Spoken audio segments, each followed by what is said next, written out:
Hey, what's up there, YouTubers? Edgemans and a Job coming to you guys today with another deck tech. So today we're taking a look at another standard deck, and this deck is going to be post-Dark Ascension, so we are going to be using some of the new cards that just came out.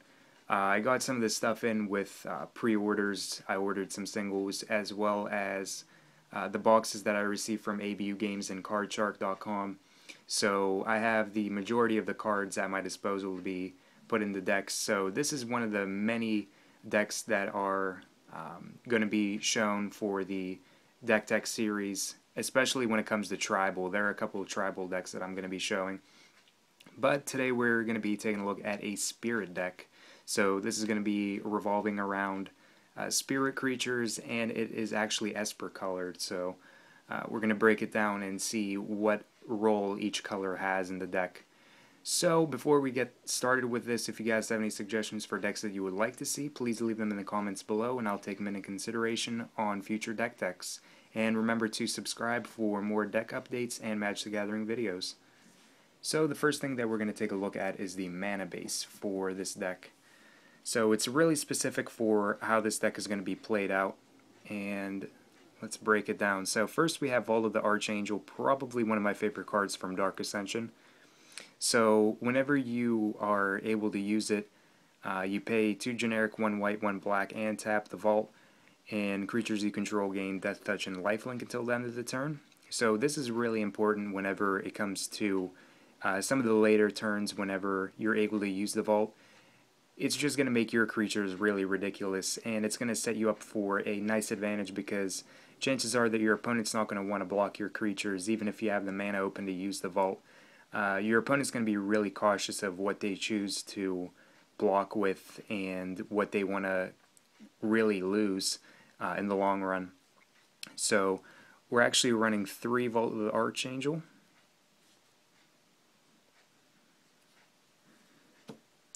Next we have Seachrome Coast, so a playset for early game advantage.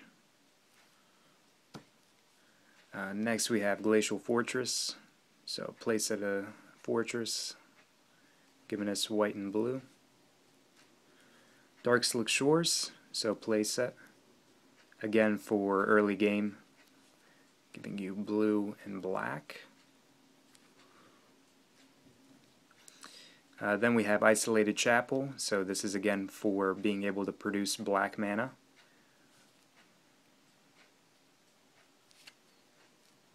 And last we have the basic land, so we're running 6 planes.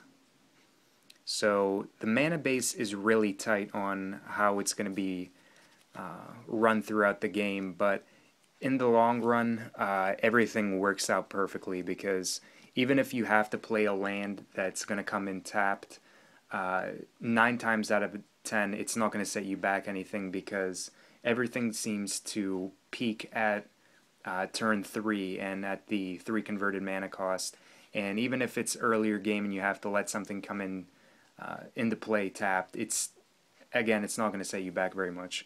So our mana base is looking like playset of Seachrome Coast, playset of Glacial Fortress, playset of Isolated Chapel, 3 Vault of the Archangel, playset of Darkslick Shores, and 6 planes.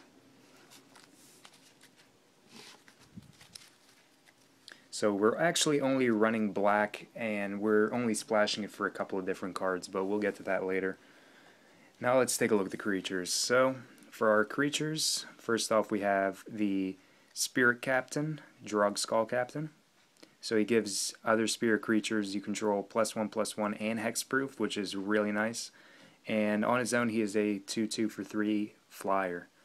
So not bad at all.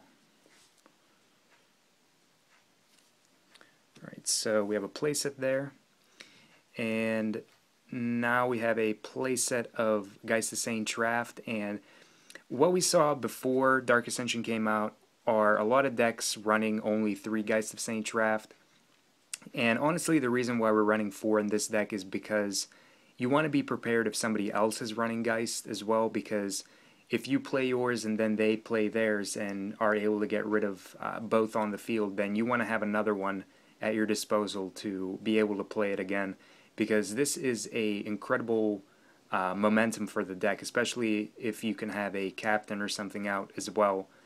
You can get a ridiculous amount of damage in really quick, and if your opponent can't deal with it, it's going to be a really easy game for you. So playset of the Geist, and the last card is Niblis of the Urn. So this is another Dark Ascension card, and this is one that I really liked for limited, but even in constructed it is still a really solid card. So 1/1 for 2 flyer, and whenever it attacks you can tap a target creature, which is really nice because you can easily just tap down your opponent's blockers, and if they have like 2 creatures out and they might have something that they necessarily don't want to block with, you can tap down the other card and either force them to have to block with that other card or take the damage. Either way, Niblis is a really good card, and being able to tap down your opponent's creatures is a convenient thing to have in the deck. So our creatures are looking like a playset of Drogskol Captin, playset of Geist of Traft, and a playset of Niblis of the Urn. Alright, so now we're getting to the last bit of the deck, and that is all of the other spells. So, first off, we have Sorin, Lord of Innistrad, so this is another card that we're going to be splashing for. So his +1 is going to give you a 1/1 black zombie, or black vampire should I say, with lifelink. So I have the token right here. So he's going to be able to produce some tokens for you, but the real reason why we want him is for him to make emblems. So creatures you control get +1/+0 with his -2. So really easily you can get 2 of these emblems out, and the emblems do stack, and it's just going to be a nice way to, in a sense, get an Honor of the Pure out twice with Sorin. Ideally, there's really no need to get up to his -6, because that's just trying to be flashy. The real reason is just to give your creatures some buffing. I mean, if you can get up to his 6, then the more power to you, but the real reason why we have him is to make emblems. So we're only running 2 Sorin. I don't feel a need to run anymore, and it's just getting flashy. 2 is perfectly fine for this deck. Alright, so 2 Sorin. Next we have Lingering Souls, so the new token gen from Dark Ascension. So for 3 mana you put 2 1/1 white spear creature tokens with flying onto the battlefield, and the flashback is really nice because it's 1 generic and 1 black, so it's less than the actual casting cost. And this is going to be really convenient, especially like on turn 5, you have 5 mana out, you're able to cast Lingering Souls and then flash it back in the same turn and have 4 spirits out there. It's just a really nice card to generate a decent bit of tokens, and worst case scenario they're going to be chump blockers. So playset of Lingering Souls. Next we have Midnight Haunting, so the token gen from Innistrad. So 3 mana, put 2 1/1 white spirit creature tokens with flying onto the battlefield. The only thing that this card has an advantage over Lingering Souls is the fact that it's an instant. Other than that, they are both pretty useful in their own ways. So only 3 of these. Next we have Honor of the Pure, so giving your spirits a little bit of a buff. So white creatures you control get +1/+1 for a 2 converted mana cost enchantment. And then we have 2 Sword of War and Peace, so because you have all these flyers, you might as well have a decent way to gain back even more life and be able to race your opponent to the end a lot quicker.